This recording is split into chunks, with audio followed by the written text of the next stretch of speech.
Mesdames et messieurs de la presse, je vous remercie sincèrement pour votre présence aujourd'hui.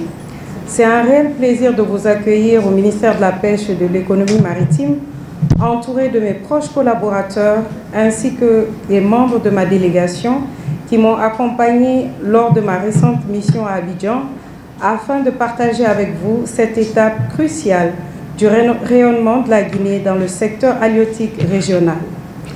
Cette démarche s'inscrit pleinement dans la vision du président de la République, son Excellence le général d'armée Mamadi Doumbouya, qui aspire à faire de la gestion durable de nos ressources maritimes un levier de développement économique, social et environnemental pour notre pays. Elle traduit également l'engagement du gouvernement sous la direction du Premier ministre Amadou Ouriba à renforcer notre souveraineté maritime et à positionner la Guinée comme un acteur clé dans la région.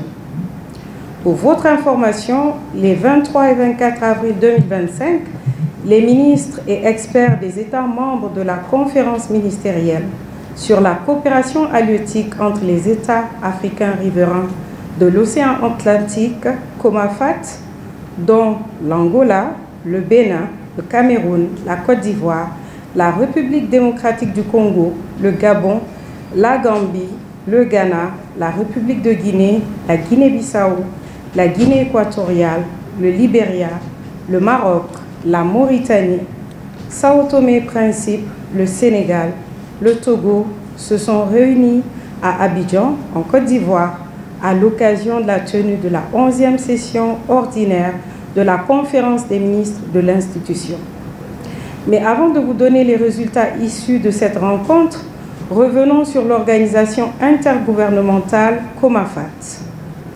La COMAFAT est le fruit de la volonté des États africains riverains de l'océan Atlantique de créer une organisation internationale pour la gouvernance du secteur de la pêche et de l'aquaculture.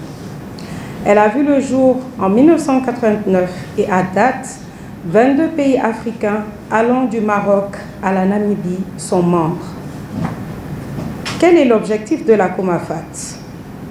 De booster la coopération entre les États membres dans les domaines d'aménagement et de développement des pêches et de l'aquaculture, d'assurer le renforcement des capacités des techniciens des pays membres, de faciliter la commercialisation des produits de la pêche, de contribuer à la protection des ressources halieutiques contre la pêche INN, de contribuer à développer l'esprit de coopération et de partenariat entre les États membres pour œuvrer à l'horizon 2030 à la mise en œuvre des objectifs de développement durable des Nations Unies, particulièrement l'ODD 14, conserver et exploiter de manière durable les océans, les mers et les ressources marines aux fins de développement. De faire de la façade atlantique un haut lieu de communion humaine, un pôle d'intégration économique et un foyer de rayonnement continental et international. De renforcer la volonté des États membres à mettre en œuvre des politiques de protection de l'écosystème marin et de développer une économie bleue régionale qui tienne compte des facteurs de changement climatique. D'œuvrer pour l'harmonisation des positions des États membres au sein des organisations internationales et régionales de gestion des pêches et agir de manière solidaire en tenant compte des intérêts de l'Afrique. De consolider la voix de l'Afrique au sein des autres instances internationales de gouvernance des mers et des océans. De renforcer l'approche genre et le rôle de la femme dans la dynamique sociale au sein des communautés de pêcheurs. Ce large éventail montre à suffisance le rôle capital qu'entend jouer la COMAFAT dans la gouvernance des mers et océans de l'Afrique de l'Ouest. Quelles sont les sources de financement de la COMAFAT?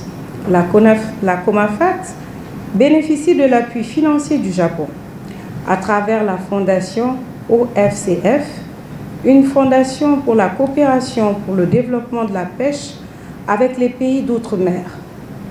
Le Royaume du Maroc, qui occupe le leadership en matière de pêche en Afrique, et les cotisations des pays membres. Par ces différents financements de la COMAFAT, exécute des projets identifiés par ses experts, validés par la conférence des ministres et qui sont en adéquation avec les objectifs sus-énumérés. La date d'adhésion de la République de Guinée est depuis sa création, donc en 1989. Quels sont les projets réalisés par la COMAFAT? La Guinée a bénéficié du financement de la COMAFAT par la construction des chambres frigorifiques et des fabriques de glace à Temenetai, à Bonfi, à Kenya et à Kamsar. La Guinée a également bénéficié des bourses de stage au Japon sur financement de la COMAFAT et d'une assistance technique par le biais d'un expert. Quelles sont les conclusions retenues à la 11e conférence des ministres tenue à Abidjan? Nous avons renouvelé l'engagement à lutter contre toutes les formes de pêche illégale, non déclarée et non réglementée, renforcer les mécanismes de coordination et d'échange d'informations entre les autorités concernées des États membres et leurs partenaires économiques, intégrer le principe de l'utilisation durable des ressources marines vivant dans les politiques et les stratégies nationales de la gouvernance de la pêche et de l'aquaculture, ainsi qu'à le défendre au niveau des organisations internationales et régionales de gestion des pêches. Les ministres ont encouragé l'ensemble des États membres à adhérer aux instruments juridiques internationaux pertinents, notamment l'accord relatif aux mesures du ressort de l'État du port, l'AMREP, et au traité international pour la protection de la haute mer et de la biodiversité marine, ou accord BBNJ. Les ministres ont encouragé à faire de l'innovation l'épicentre de développement d'une économie bleue continentale, tout en renforçant le rôle important joué par les filières de la pêche et de l'aquaculture dans la sécurité alimentaire et la nutrition. Les ministres ont encouragé l'élargissement des campagnes d'évaluation des stocks dans les eaux maritimes relevant des zones économiques des États membres lancées par la COMAFAT en 2024. Les ministres invitent à renforcer l'approche genre et le rôle de la femme dans la dynamique sociale au sein des communautés de pêcheurs. Les ministres ont salué les efforts faits par la COMAFAT pour l'harmonisation des positions des États membres au sein des organisations régionales de gestion des pêches et encouragent à dynamiser les 10 efforts en préservant les intérêts des États membres. Parlant du nouveau président ou de la nouvelle présidente en exercice de la COMAFAT, à travers ma modeste personne, j'ai été élue présidente en exercice de la COMAFAT pour la période 2025-2027. Et c'est pour une première qu'une femme soit présidente de la COMAFAT. Donc les femmes peuvent s'en réjouir. Je pense que je suis devenue la femme qui brise toutes les barrières. Première femme rapporteure du CNT et maintenant première présidente de la COMAFAT, première présidente du Centre des jeunes dirigeants d'entreprise. Donc peut-être, on ne sait jamais, je n'ose pas dire la suite. Cette élection de la République de Guinée est une victoire de haute portée, car notre pays postule pour cette présidence depuis 2012 et marque sans nul doute le rayonnement à l'international de la Guinée et de la gouvernance du président de la République, le général Mamadi Doumbouya. Quels sont les avantages que nous pouvons tirer de cette présidence de la COMAFAT?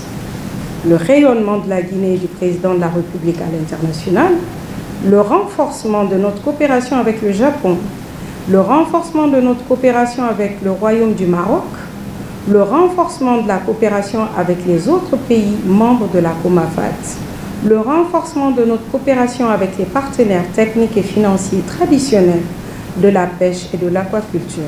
Je cite ici la FAO, CIT, l'ICAD, la CBI, la Banque mondiale, etc. Mesdames et messieurs les journalistes, je garde espoir que cet exposé a contribué à votre compréhension.